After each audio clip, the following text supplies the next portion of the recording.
Hello ladies, ఎలా ఉన్నారు? నేనైతే చాలా బాగున్నాను. చాలా రోజుల నుంచి వీడియోలు ఏం పెట్టట్లేదు కదా. ఈరోజు మా పైనున్న గార్డెన్, చిన్న గార్డెనే చూపిస్తానండి మీకోసం. చూడండి, ఇది రేఖ మందారం. అన్ని రకాల మందారాలు ఉన్నాయి మా పైన, డాబా పైన. ఇది గోరింటాకు అండి. గోరింటాకు కూడా మనం బయట కొనుక్కోక్కర్లేదనమాట, చక్కగా కోసుకోవచ్చు. ఇది కరివేపాకు, చాలా పెద్ద చెట్టే. ఆకులన్నీ కోసి ఇలా తయారైంది. ఇది మల్లె చెట్టు అండి. మల్లె చెట్టులో ఇదొక రకం అనమాట. ఇదొక రకం, 2 రకాల మల్లె చెట్లు ఉన్నాయి. మందారాలు అయితే మాకు ఎక్కువ ఉంటాయండి, ఎందుకంటే పూజ చేయడానికి ఉపయోగపడడం కోసం నేను 4, 5 రకాల మందార చెట్లు అయితే వేసుకున్నాను పైన. ఇదిగోండి, ఇదైతే కలబంద.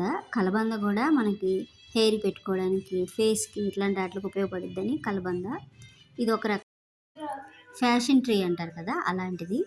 ఇంకొక కలబంద పెట్టుకున్నాం. ఇదొక మందారం అండి. అన్ని రేఖ మందారమే ఉంటాయి, కాకపోతే మనకు పూజకు ఉపయోగపడతాయి కదా. ఇది పచ్చిమిర్చి, కాస్త దీనికి ఎండ తక్కువగా ఉంది దానివల్ల. అలాగే మా గార్డెన్లో కొబ్బరి చెట్టు కూడా వేసేసుకున్నామండి మేమైతే. చూడండి, ఇవైతే చిన్న చిన్న అంట్లు కట్టాము.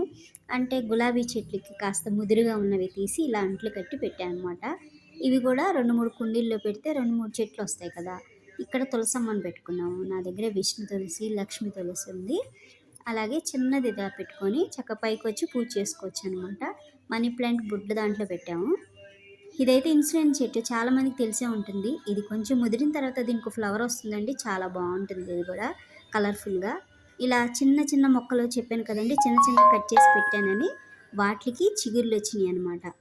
ఇది పెద్ద చెట్టు, దీనికి ఉన్న కొమ్మలన్నీ తీసి ఇలా చిన్న చిన్న వాటిలో పెట్టాము. చాలా చక్కగా వచ్చినాయి. ఇటువైపు అయితే స్నేక్ ప్లాంట్స్ అని, అలాగే వాము చెట్టు ఇలా వేసేసాము.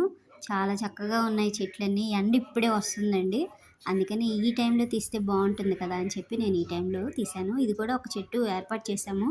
అది కూడా వచ్చిన తర్వాత, ఈ చెట్లకి గులాబీ పూలు వచ్చిన తర్వాత మీకు చూపిస్తాను. ఇదండి ఈరోజు చిన్న వ్లాగ్.